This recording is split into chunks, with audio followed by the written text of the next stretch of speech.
இந்த நாளிலும் நம்ம புதிய மாதத்தை காணும்படி கர்த்தர் உதவி செய்திருக்கிறார்.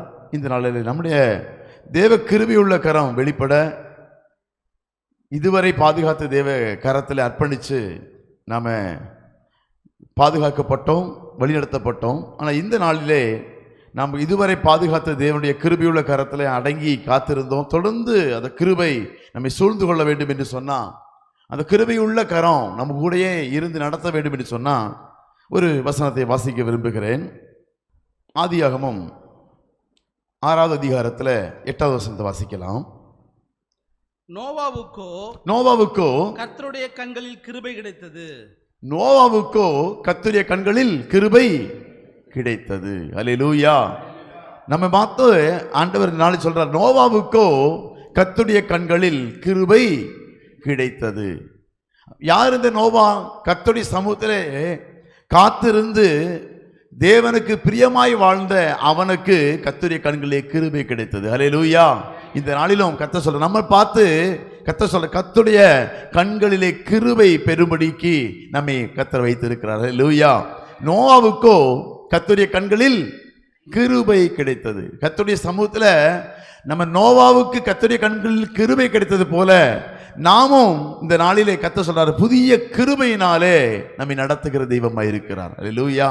நம் கர்த்தருடைய கண்களில் கிருபை கிடைத்தது என்று வாசிக்கிறோம். ஆனால் இந்த கிருபை அவன் எப்படி பெற்றுக்கொண்டான் என்று சொன்னால், அதே போல நாமும் செய்ய ஆரம்பிக்கும் போது கர்த்தர் எல்லாவற்றையும் பாதுகாக்கிற தெய்வம். ஒருவன் ஏன் அவன் கண்களில் கிருபை கிடைத்தது என்று சொன்னால், அவனுடைய 1வது வசனத்தை வாசிக்கலாம். மனுஷர் பூமியின் மேல் பெருக துவங்கி அவர்களுக்கு குமாரத்திகள் பிறந்தபோது தேவகுமாரர் மனுஷகுமாரத்திகளை அதிக சௌந்தரியம் உள்ளவர்கள் என்று கண்டு அவர்களுக்குள்ளே தங்களுக்கு பெண்களை தெரிந்து கொண்டார்கள். அப்பொழுது கர்த்தர் என் ஆவி என்றைக்கும் மனுஷனோடே போராடுவதில்லை, என் ஆவி மனுஷனோட என்றைக்கும் போராடுவதில்லை, அவன் மாம்சம்தானே, அவன் இருக்க போகிற நாட்கள் 120 வருஷம் என்றார். அவன் இருக்க போகிற நாட்கள் 120 வருஷம் என்றார். இங்க பாருங்க, கர்த்தருடைய கண்களில் நோவாவுக்கு ஏன் கிருபை கிடைச்சதுன்னா, மனுஷனுடைய வாழ்க்கையில எல்லாம் தேவனோடு சஞ்சரிக்கிற மனுஷனாய் காணப்படாதபடிக்கு தேவனோடு சஞ்சரிக்க மனுஷனுடைய நாட்கள், அதாவது தேவனை விட்டு பிரிந்து வாழக்கூடிய நாட்கள் பெருகி அநேகர் தங்களுடைய வாழ்க்கையை கெடுத்துக்கொண்டு தேவனுக்கும் அவனுக்கும் சம்பந்தமில்லாத, தேவனுக்கும் மனுஷனுக்கும் சம்பந்தமில்லாத ஒரு வாழ்க்கையை வாழ தொடங்கினாங்க. அப்போ அப்படிப்பட்ட வாழ்க்கை வாழன போது அப்போ அந்த சூழ்நிலையில் தான் கர்த்தர் பார்த்தாரு, எல்லா மனுஷனுடைய வழியிலும் எல்லா மனுஷனுடைய வாழ்க்கையும் அவருக்கு சம்பந்தம் இல்லாமல் தேவனோடு தொடர்பில்லாத வழியாய் காணப்பட்டதுனால அவருடைய வாழ்க்கையில மிகவும் ஒரு நெருக்கமான சூழ்நிலை. என்னடா, நான் மனுஷனை எதுக்காய் உண்டாக்கினானோ அந்த நோக்கத்தை அவன் மறந்து அவனுக்கும் தேவனுக்கும் இல்லாத ஒரு வாழ்க்கை, அவர்கள் இஷ்டத்தின்படியாய் வாழ்ந்து கொண்டிருக்கிறாங்களே அப்படின்னு சொல்லி ஒரு சூழ்நிலை வந்ததுனால தான் கர்த்தர் மிகவும் மனஸ்தாபப்படுகிறார், மிகவும் வருத்தப்படுகிறார். ஏன்னா அவர்கள் தன் தேவனை சார்ந்து வாழாமல் தன்னை சார்ந்து வாழ ஆரம்பித்து விட்டார்கள். அல்லேலூயா. 1வது வசனத்தை வாசிக்கலாம்.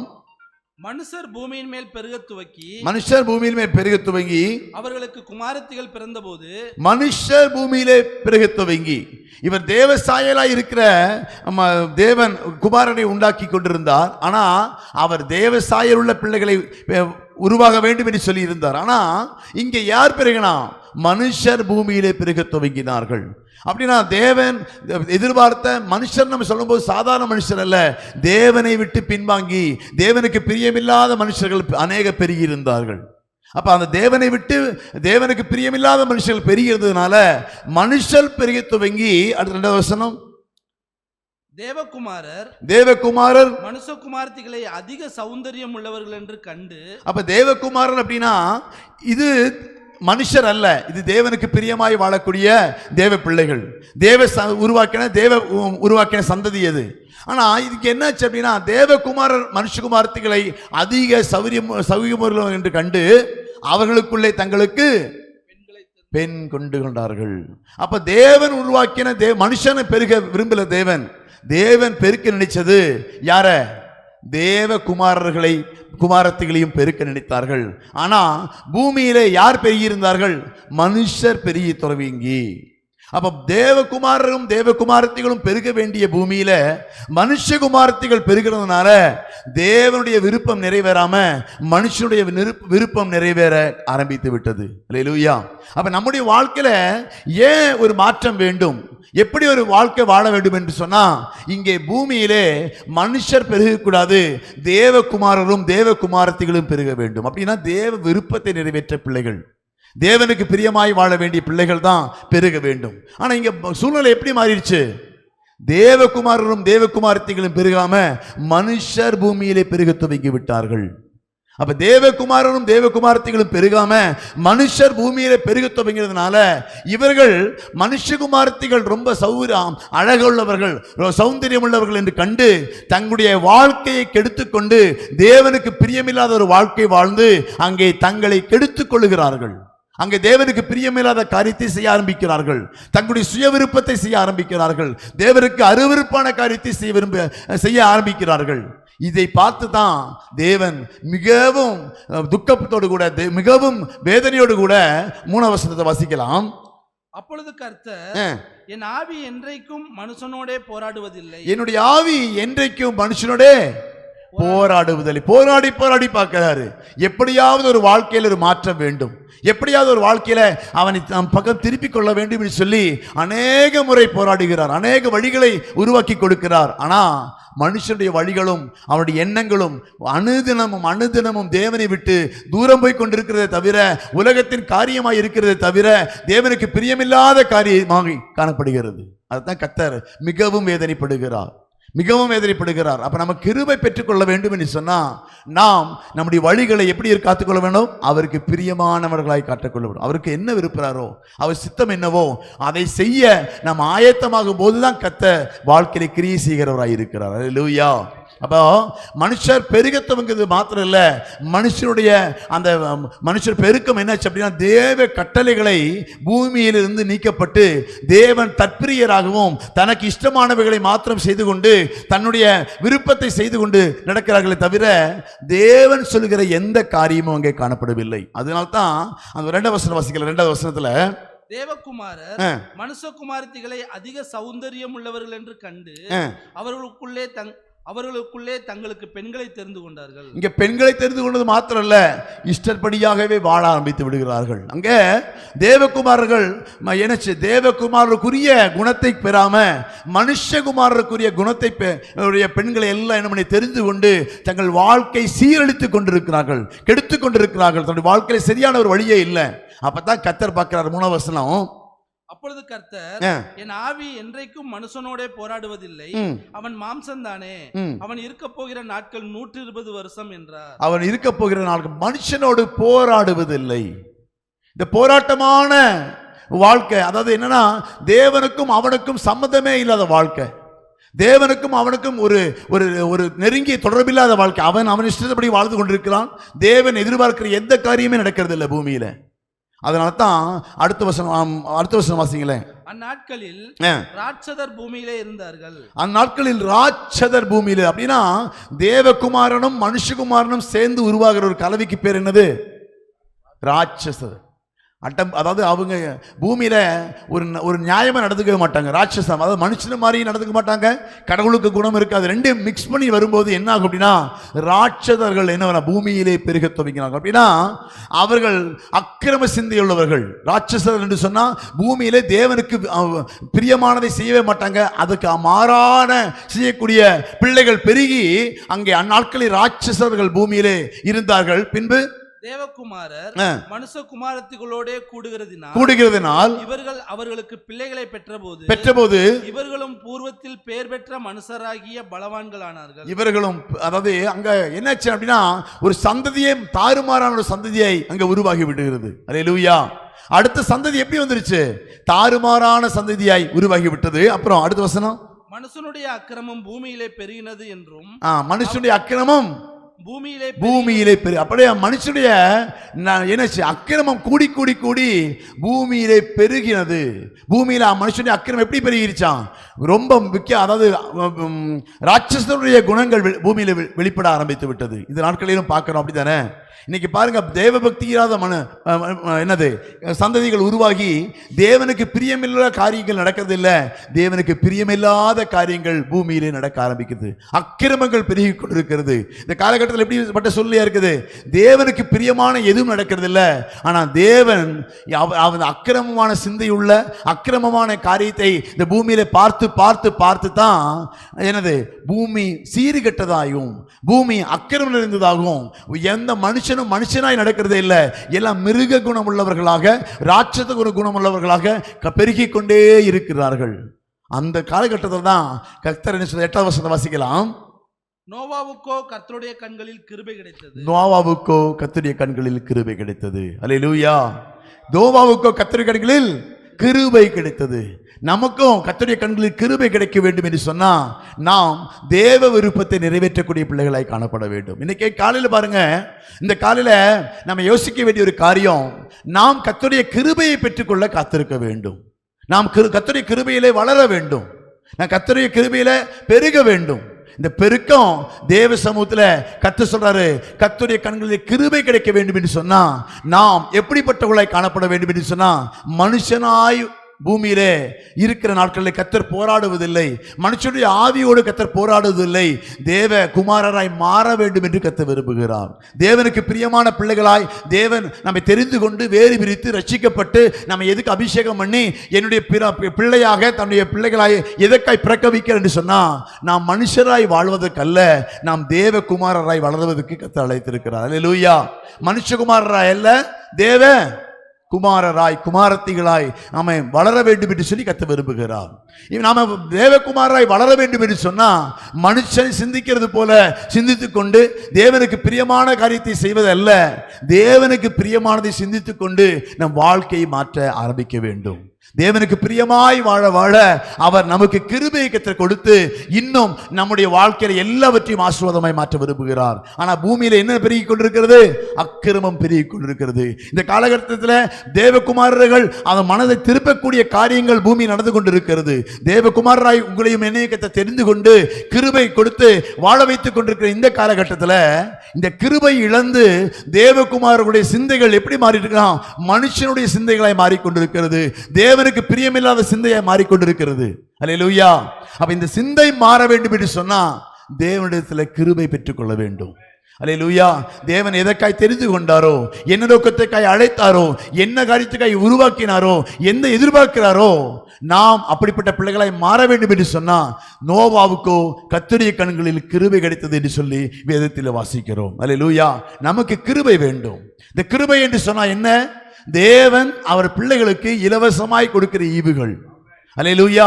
இந்த பூமியிலே பரிசுத்தமாய் வாழ்வதற்கு தேவன் வைத்திருக்கிற வழிகள், தேவன் கொடுத்திருக்கிற காரியங்கள், இதெல்லாம் நமக்கு வாழ்க்கையில கிடைக்கப்பட வேண்டும் என்று சொன்னா, நோவாவுக்கோ கர்த்தருடைய கண்களில் கிருபை கிடைத்தது என்று சொன்னா அவன் எப்படிப்பட்டவனாய் காணப்பட்டானா, தேவனுக்கு பிரியமானவர்களை சிந்திக்க ஆரம்பித்திருந்தான்.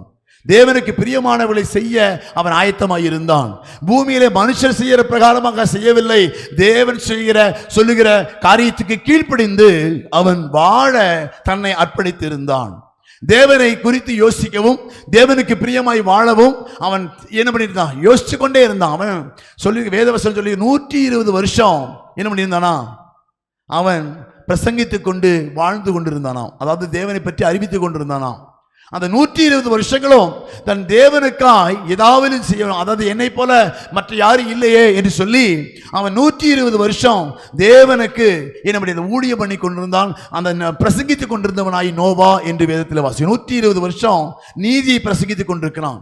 அவன் நீதிமான நடப்பது மாத்திரம் அல்ல, நாம் இருக்கிற நாளெல்லாம் தேவனுக்காக தேவனுடைய காரியத்தை எடுத்துரைத்து நாம் ஒரு நாளும் மனுஷர் சிந்திக்கிற மாதிரி சிந்தித்து அவர்களுக்கு பிரியமாய் வாழாதபடிக்கு தேவனுக்கு பிரியமாய் வாழ வேண்டும். இரண்டாவது, தேவனுடைய வார்த்தைகளை அவன் சொல்லிக்கொண்டு அநேகருக்கு என்ன பண்றான்? வழிவாசல்களை திறந்து கொடுக்கிறான். யாரு கீழ்ப்படுகிற மாதிரியே இல்லை. அப்ப கீழ்ப்படிய மாதிரி இல்லாதனால கர்த்தர் அவனை நோக்கி பார்த்து சொல்றாரு, இல்லப்பா, இனி நான் மனுஷனோடு கூட போராடுவதில்லை. மனுஷனோடு கூட இன்னைக்கு கர்த்தர் சொல்றாரு, கர்த்தர் நமக்கு கிருபை கொடுக்கிறவராய் இருக்கிறார். ஆனா அந்த கிருபையை காத்துக்கொள்ளவர்களாய் இருக்க வேண்டும். அதுக்கு முன்னால பார்த்தீங்கன்னா நிறைய பேருக்கு கர்த்தர் கிருபை கொடுத்திருந்தார். மனுஷகுமாரரும் மனுஷகுமாரத்தைகளும் அவங்க மேல அவங்க ஆசை வைத்துக் கொண்டு உலகத்தின் மேல புதிய ஏற்பாடு வாசிக்கிறோம்ல, தோமா இந்த பிரபஞ்சத்தின் மேல் ஆசை வைத்து விட்டு போய் விட்டானாமா. அப்ப இந்த ஆசையானது தேவனுக்கு பிரியமான ஆசை இல்லாதபடிக்கு உலகத்தின் மேலே மனுஷனுடைய நாட்டங்களை மனுஷன் மேல இருக்கக்கூடிய ஆசைகள் பெருகிறதுனால அவருடைய வாழ்க்கை எப்படிப்பட்டதா மாறிவிட்டதுன்னா உலகத்துக்கு ஒத்த வேஷம் தரிக்க ஆரம்பித்து விட்டார்கள். தேவனுக்கு பிரியமாய் வாழ்வதை தவிர்த்து தேவனுக்கு பிரியமில்லாத காரியத்தை செய்ய அவர்கள் தீர்மானம் பண்ணி ஓட ஆரம்பித்து விட்டார். அதான் தான் தேவகுமாரர்கள் மனுஷகுமார்த்திகள் அதிக சௌரியமுள்ளவர்கள் என்று கண்டு சௌத்தியவர்கள் என்று கண்டு அவர்களை பெண் கொண்டு கொடுத்து அவர்களுக்கு குமாரரும் குமாரத்திகளும் பெருக துவங்கினார்கள் தவிர தேவகுமாரர்கள் அங்கு உருவாகவில்லை. அல்லேலூயா. அதனால தான் கர்த்தர் சொல்றாரு, அவர்களுக்கு தேவனுடைய கண்களில் கிருபை கிடைக்கவில்லை.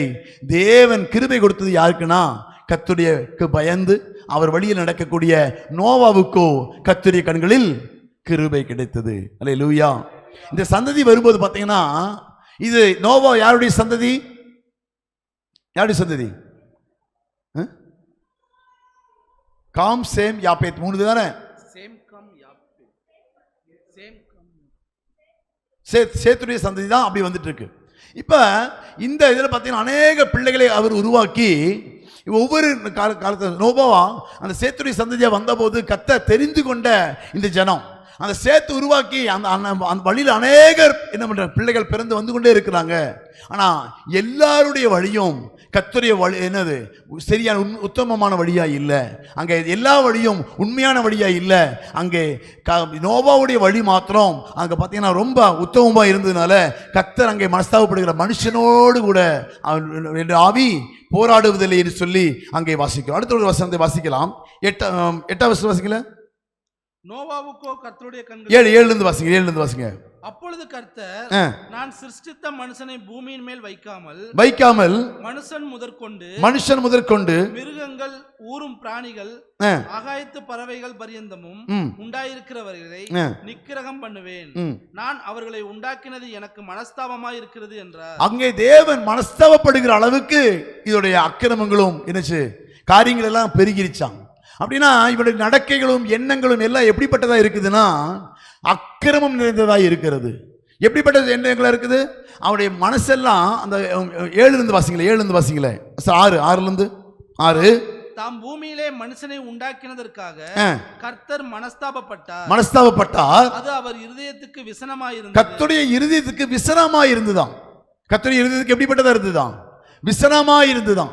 தேவன் தெரிந்து கொண்டப்பட்ட நபர்கள் வாழ்க்கையில தேவன் முன்குறித்த நபர்கள் வாழ்க்கையில எப்படி இருந்தா அவர் வாழ்க்கை முறை தேவனுக்கு முன்பாக இருதயத்துக்கு விசனத்தை ஏற்படுத்தக்கூடிய வாழ்க்கையா இருந்ததாம். அவர் ரொம்ப எதிர்பார்த்து போராடி எந்த ஒரு மாற்றம் இல்லாதனால அது அவர் இருதயத்துக்கு விசனமா இருந்தது. அடுத்த வசனம். அப்பொழுது கர்த்தர் நான் சிருஷ்டித்த மனுஷனை பூமியின் மேல் வைக்காமல் மனுஷன் முதற்கொண்டு மிருகங்கள் ஊரும் பிராணிகள் ஆகாயத்து பறவைகள் பரியந்தமும் உண்டாயிருக்கிறவைகளை நிக்கிரகம் பண்ணுவேன் என்று நான் அவர்களை உண்டாக்கினது எனக்கு மனஸ்தாபமாய் இருக்கிறது. தெரிந்து கொள்ளப்பட்ட பிள்ளைகளுடைய வாழ்க்கையில கர்த்தர் கிருபை கொடுத்து பெருக பண்ணுகிறார். அததான் வேதம் சொல்கிறது, காலைதோறும் கிருபை புதிதாயிருக்கும். அந்த புதிதாயிருக்கிற கிருபை எதுக்கு கொடுக்கிறார்னா நாம் ஒவ்வொரு நாளும் பூமியிலே மனுஷராய் வாழ்வதற்கல்ல தேவனுக்கு பிரியமாய் வாழும்படிக்கு அனுதினமும் கர்த்தர் கிருபை கொடுக்கிறார். இந்த கிருபையை மனுஷன் உதாசீனப்படுத்தி கொண்டு தன்னுடைய விருப்பத்தை மாத்திரம் நிறைவேற்றி கொண்டிருக்கிற அந்த மனுஷனுடைய வாழ்க்கையில இப்ப அப்படி பெருக என்ன ஆகும் அப்படின்னா அக்கிரமங்களும் அவன் வாழ்க்கையில தேவனுக்கு பிரியமில்லாத காரியமும் பூமிக்கு எடுத்த காரியம் தான் பெருகுமே தவிர தேவனுக்கு எடுத்த காரியம் பெருகாது. அதான் கர்த்தர் சொல்றாரு, அப்பொழுது கர்த்தர் நான் சிருஷ்டித்த மனுஷனை பூமியில் மேல் வைக்காமல் மனுஷன் முதற்கொண்டு மிருகங்கள் ஊரும் பிராணிகள் ஆகாயத்து பறவைகள் பரியந்தம் உண்டாயிருக்கிறவர்களை நிக்கிரகம் பண்ணுவேன். நான் அவர்களை உண்டாக்கியது எனக்கு மனஸ்தாபமாயிருக்கிறது. அப்ப நம்முடைய வாழ்க்கையில கர்த்தர் கிருபை கொடுக்கிறதுக்கு ரெடியா இருக்காரு. ஆனா நாம் அவருடைய வார்த்தைக்கு கீழ்ப்படுகிறோமா? அவர் சித்தத்தை நிறைவேற்ற ஆரம்பிக்கிறோமா? கொடுத்த கிருபையை காத்துக்கொள்கிறோமா? இல்ல கிருபை இழந்து போகிறோமா?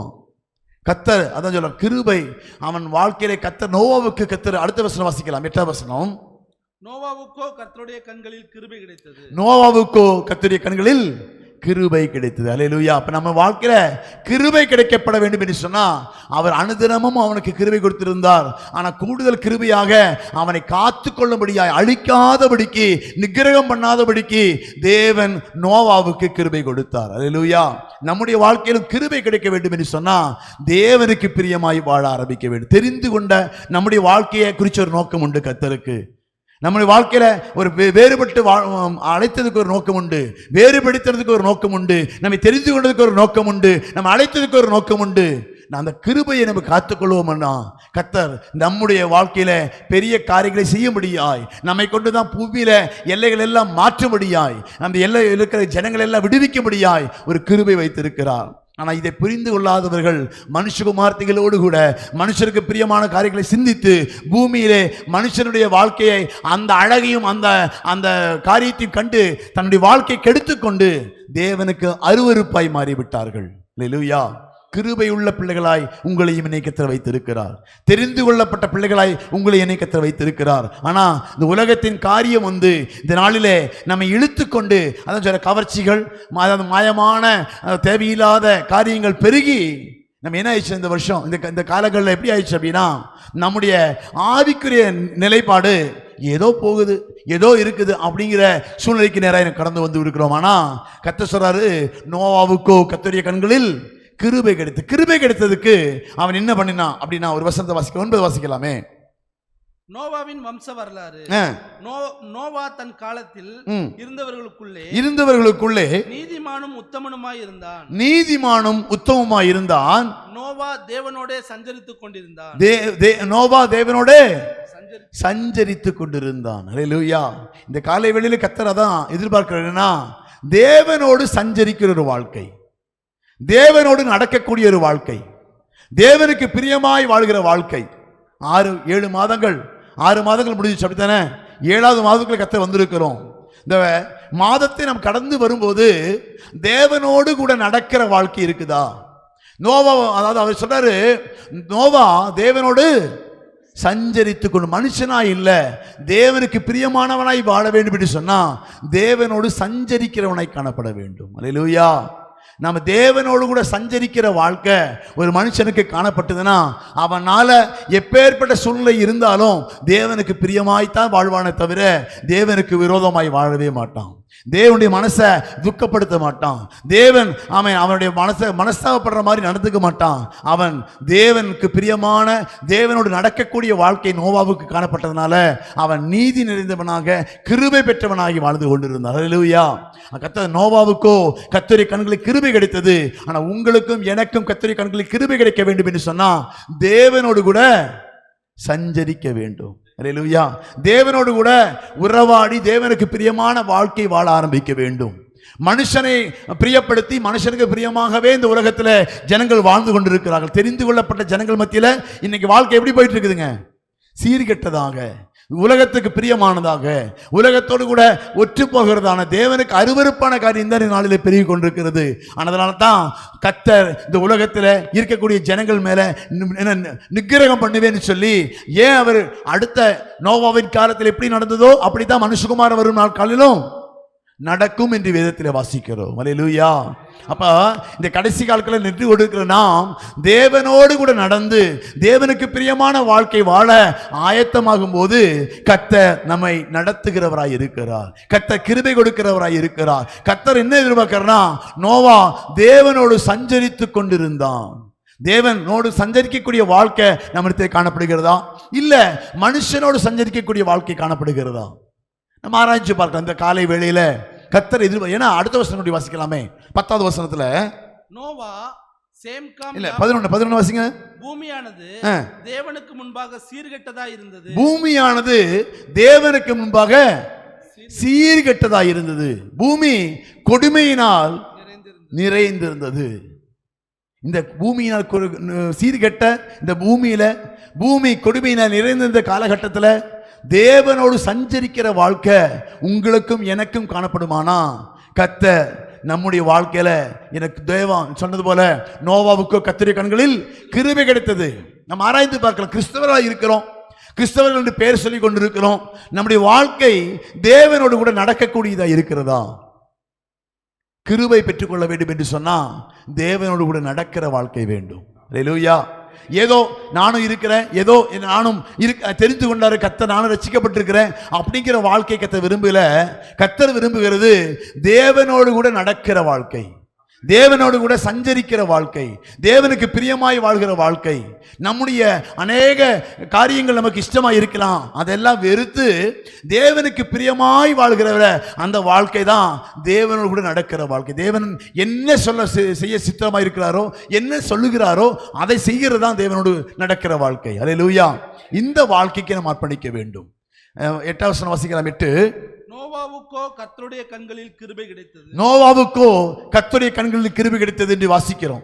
ஆனா இந்த வசனத்தை வாசிக்கும் போது அவன் எப்படிப்பட்ட சூழ்நிலை இருந்தான் என்பதை 11வது வசனம் வாசிக்கலாம். 11. பூமியானது தேவனுக்கு முன்பாக சீர்கெட்டதாய் இருந்தது. பூமியானது தேவனுக்கு முன்பாக சீர்கெட்டதாய் இருந்தது. பூமி எல்லாமே தேவனுக்கு முன்பாய் சீர்கெட்டதாய் இருக்கிறது. ஆனா பூமியிலே நோவாவின் வாழ்க்கையானது தேவனுக்கு பிரியமாய் சீருள்ள வாழ்க்கையாய் இருந்தது. அல்லேலூயா. ஏன்னா அக்கிரமம் பூமியிலே கொடுமை நிறைந்ததாயும். 12வது வசனம் வாசிக்கல. 12.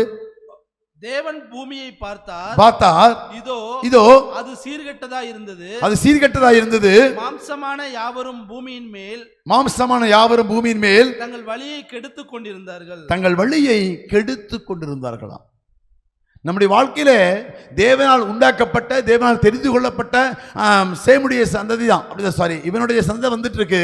ஆனா அந்த வாழ்க்கையில தேவனுக்கு பிரியமுள்ள வாழ்க்கை இல்ல, தேவனுக்கு பிரியமில்லாத வாழ்க்கை பூமியில பெருகி வழி கெடுத்துக்கொண்டு, பூமியில தங்கள் வழியை கெடுத்து கொண்டிருக்கிற வாழ்க்கையிலே வாழ்ந்து கொண்டிருந்தார்கள். ஆனா நோவாவுக்கோ கர்த்தருடைய கண்களில் கிருபை கிடைத்தது. இந்த நாளிலும் கர்த்தர் சொல்ற நமக்கு கிருபை கிடைக்க வேண்டும் என்று சொன்னா இந்த 7வது மாதத்தில் மாத்திரம் இல்ல, இந்த வருடம் முழுவதுமாய் கிருபை கிடைக்க வேண்டும் என்று சொன்னா கர்த்தரோடு கூட நடக்கிற வாழ்க்கை வேண்டும். அல்லேலூயா. தேவனுக்கு பிரியமான வாழ்க்கை வாழ வேண்டும். உலகத்தின் வழிகள் மோசமான வழிகள், சீர்கெட்டதாக கொடுமை நிறைந்ததாக வழிகள் இருக்கும்போது தேவனுக்கு பிரியமான வாழ்க்கை வாழ நீங்களும் நானும் தீர்மானித்தோம் என்று சொன்னா கர்த்தருடைய கண்கள் கிருபை நோவாவுக்கு மாத்திரம் இல்ல, இந்த காலை வெளியில் வந்திருக்கிற ஒவ்வொருவருக்கும் கர்த்தர் கிருபை கொடுக்க வல்லவராய் இருக்கிறார். அல்லேலூயா. உலகத்தோடு கைகோர்த்து வாழ்கிற வாழ்க்கை அல்ல, தேவனுக்கு பிரியமுள்ள வாழ்க்கை வாழ்வீர்கள் என்று சொன்னா கர்த்தர் இந்த மாதத்திலே கர்த்தர் ஒரு கிருபை கர்த்தர் கொடுத்து நம்மை வரும் எல்லா ஆபத்துக்கும் எல்லா காரியத்துக்கும் விலக்கி நம்மை ஆசீர்வதித்து உயர்த்த வல்லவராயிருக்கிறார். அல்லேலூயா. நோவாவுக்கோ கர்த்தருடைய கண்களில் கிருபை கிடைத்தது. அவன் தேவனோடு கூட சஞ்சரித்துக் கொண்டிருந்தான். அல்லேலூயா. இந்த வாழ்க்கையை மாற்றி தேவனோடு கூட சஞ்சரித்துக் கொள்ளுகிற வாழ்க்கை நமக்கு காணப்படுமானா கர்த்தர் உண்மையாகவே வாழ்க்கையிலே கிருபை கொடுக்கிறவராய் இருக்கிறார். அதிகாலை தோறும் கிருபை புதிதாக இருக்கிறது. இந்த கிருபை பெற்றுக்கொள்ள வேண்டும் என்று சொன்னா தேவனோடு கூட நடக்கணும், தேவனோடு கூட சஞ்சரிக்க வேண்டும். அப்பதான் கிருபை கிடைக்கும். இந்த நாளிலும் வசனங்கள் அநேகம் இருந்தாலும் அதற்கு ஏற்ற வாழ்க்கை இல்லை என்று சொன்னா அந்த வசனம் நம் வாழ்க்கையை நிறைவேற்ற முடியாது, கர்த்தரால் நிறைவேற முடியாது. அதனால இந்த நாளிலே நாம் கிருபை பெற்றுக்கொள்ள வேண்டும் என்று சொன்னா நோவாவுக்கோ கர்த்தருடைய கண்களில் கிருபை கிடைத்தது என்று சொல்லி வாசிக்கிறோம். இந்த கிருபை நீங்களும் நானும் பெற்றுக்கொள்ள வேண்டும் என்று சொன்னா தேவனோடு கூட சஞ்சரிக்க வேண்டும். தேவனோடு கூட பூமியிலே மனுஷனுடைய வாழ்க்கையெல்லாம் எப்படி இருக்கு, சீர்கட்டதா இருக்கும்போது தேவனுக்கு பிரியமான சீருள்ள வாழ்க்கை என்று சொன்னா தேவனோடு கூட சஞ்சரிக்கிற வாழ்க்கை, இந்த வாழ்க்கை வேண்டும் என்று சொல்லி அந்த சமத்து கண்களை மூடி நம்ம எல்லாம் ஒரு நிமிஷம் கர்த்தர் சமத்தை ஜெபிக்க போறோம். நோவாவுக்கோ கர்த்தருடைய கண்களில் கிருபை கிடைத்தது. இதனால கிருபை பெற்றுக்கொள்ள பூமியில் இருக்கக்கூடிய வழிகளை நாம் தெரிந்து கொள்ளாதபடிக்கு, பூமியிலே அக்கிரமம் பெருகி கொடுமை நிறைந்து வாழ்க்கை வாழ்ந்து கொண்டிருக்கிற இந்த பிள்ளைகளைப் போலவே நாமளும் சிந்தித்துக் கொண்டு நாமளும் செயல்பட ஆரம்பிக்கும் போது மனுஷகுமாரத்தினுடைய வாழ்க்கை தேவகுமாரருக்குள் வந்து பூமி கொடுமையினால் நிறைந்து சீர்கெட்டதாய் மாறிவிட்டது. நீங்களும் நானும் தேவகுமாரராக, தேவகுமாரத்திகளாக அவர் பிள்ளையாய் வாழக்கூடிய கிருபையை கர்த்தர் கொடுத்திருக்கிறார், அதிகாரத்தை கர்த்தர் கொடுத்திருக்கிறார், வேறுபாட்டை கர்த்தர் கொடுத்திருக்கிறார். ஆனா பூமியுடைய வாழ்க்கையை தெரிந்து கொண்டு பூமியின் காரியங்கள் எல்லாம் அழகாயும் கவர்ச்சியாயும் ஆசை நிறைந்ததாகவும் அவன் தேவகுமாரர்களை கவர்ந்திழுக்கக்கூடியதாய் காணப்பட்டதனால அவர்கள் தங்கள் வழிகளை பூமியிலே கெடுத்து கொண்டார்களாம். தேவன் வைத்திருக்கிற தேவனோடு சஞ்சரிக்கிற வாழ்க்கை மறந்து தங்கள் வாழ்க்கை கெடுத்து கொண்டு வழிகளை கெடுத்து அக்கிரமம் நிறைந்த பிள்ளைகளாய் மாறி தேவன் விரும்பாத தேவனை எரிச்சல் படுத்துகிற தேவனை விசனப்படுத்துகிற பிள்ளைகளாய் வாழ்ந்தார்களாம். அதனால்தான் கர்த்தர் அவர்களுக்கெல்லாம் இறங்காம அவங்களெல்லாம் நிக்கிரகம் பண்ணுவேன் என்று சொல்லி அவர் மனஸ்தாபப்படுகிறார். பூமியில மனுஷனை தெரிந்து கொண்டதுக்காய், பூமியில அவனை வேலை பிடித்தப்பட்டதுக்காய், அவனுக்கு ரட்சிப்பின் வஸ்திரத்தை கொடுத்து அவனை பாதுகாத்ததுக்காக கர்த்தர் துக்கப்பட்டாராம். இந்த நாளிலும் நாம அவரை துக்கப்படுத்துவர்களாய் காணப்படுகிறோமா? இல்ல நோவாவை போல தேவனோடு கூட சஞ்சரிக்கிற பிள்ளைகளாய் காணப்படுகிறோமா? தேவனோடு கூட சஞ்சரிக்கிற பிள்ளைகளை கர்த்தர் கிருபை கொடுத்து பாதுகாக்கிறார். யாருக்கு கர்த்தர் கிருபை கொடுக்கிறார்னா, தேவனுக்கு பிரியமாய் வாழ தீர்மானித்து தேவனுக்கு பிரியமாய் வாழ அர்ப்பணிக்கிற பிள்ளைகளுக்கு கர்த்தர் கிருபை கொடுக்கிறார். அதனால தான் வேதத்தில் வாசிக்கிறோம், அவன் நோவா தேவனோடு சஞ்சரித்து கொண்டிருந்தான். நோவாவுக்கோ கர்த்தர் கண்களில் கிருபை கிடைத்தது. சஞ்சரிக்கிறவனுக்கு தான் கிருபை. இந்த பூமியில நாம் நினைக்கிறோம் கர்த்தர் கிருபை கொடுக்கிறவர், அதிகாலை தோறும் கிருபை இருக்கிறது என்று சொல்லி காலை தோறும் புதிதாக இருக்கிறது சொல்லி வாசிக்கிறோம். சஞ்சரிக்கிற வாழ்க்கை நமக்கு வேண்டும். கர்த்தர் இந்த 7வது மாதத்தில் எதிர்பார்க்கிறது தான். கர்த்தரோடு கூட நடக்கிறோம், ஜெபிக்கிறோம், தீர்மானம் பண்றோம், எல்லாம் பண்றோம். கர்த்தரை விட்டு பின்மாற்றம் பண்ணுகிறது உலகத்தின் காரியங்களை இழுத்து உலகத்தின் காரியங்கள் நம்மை மேற்கொண்டு தேவனுக்கு பிரியமில்லாத வாழ்க்கைக்கு முக்கியத்துவம் கொடுக்க வைத்து தேவனை வெறுப்பூட்ட வைக்கிறது. அதனால்தான் அநேக முறை நம்முடைய வாழ்க்கையை கர்த்தர் என்ன மன்னிக்கணும், மறக்கணும், விட்டு விட்டு விட்டு மனஸ்தாபப்பட்டு கர்த்தருடைய இரக்கம் கொடுக்கணும் நினைக்கிறாரு. ஆனா மனுஷனுடைய அக்கிரமம் பூமியிலே பெருகினதே தவிர குறைந்தபடியே இல்லை. கர்த்தர் மனஸ்தாபப்படுகிறார்.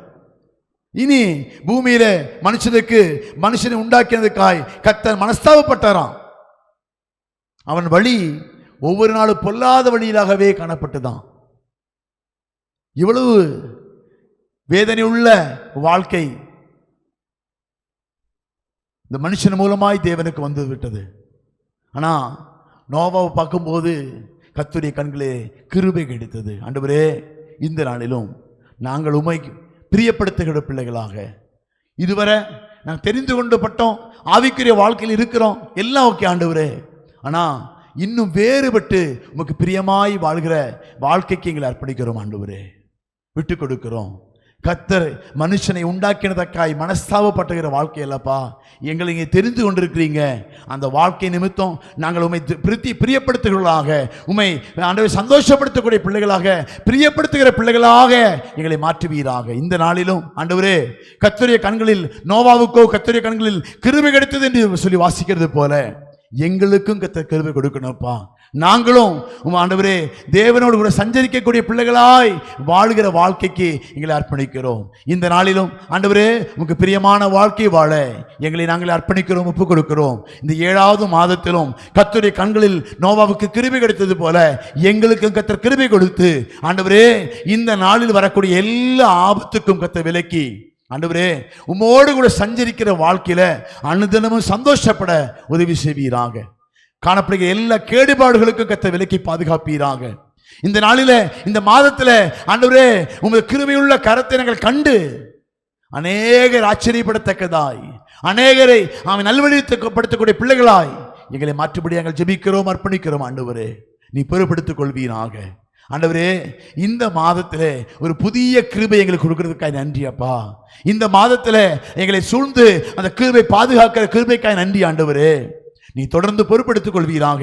இந்த நாளில் வந்து ஆண்டவரது வார்த்தை கேட்ட ஒவ்வொரு பிள்ளைகளுக்கான ஜெபிக்கிற நீ பொறுப்படுத்திக் கொள்வீராக. இந்த 7வது மாதம் ஆண்டவரே ஒரு ஆசீர்வாதத்தின் மாதமாக, ஆண்டவரே கர்த்தரோடு கூட நெருங்கி சேருகிற மாதமாக, கர்த்தரோடு கூட சஞ்சரிக்கிற ஒரு மாதமாக, கர்த்தர் மாற்றி இந்த பிள்ளைகளுக்கு கர்த்தர் புதிய கிருபைகளை கர்த்தர் கொடுத்து புதிய வழியிலே கர்த்தர் நடத்தும்படி எங்கள் ஜெபிக்கிறோம்ப்பா. கிருபையுள்ள கர்த்தரை தாழ்த்தி அர்ப்பணிக்கிறோம், ஒப்பு கொடுக்கிறோம். தொடர்ந்து நீ பொறுப்படுத்திக் கொள்ளும், வழி நடத்தும். எல்லா துதிகன மகிமை அனைத்தும் தருகிறோம் இயேசுவின் மூலம் ஜெபங்களும் பிதாவே, ஆமென். என் ஆத்துமாவே கர்த்தரை ஸ்தோத்திரி, என் முழுமே பரிசுத்த நாமத்தை ஸ்தோத்திரி. என் ஆத்துமாவே கர்த்தரை ஸ்தோத்திரி, கர்த்தர் செய்த சகல உபகாரங்களையும் என்றென்றும் மறவாதே, ஆமென். கர்த்தர் தாமே உங்களை ஒரு ஆசீர்வதிப்பாராக, ஆமென்.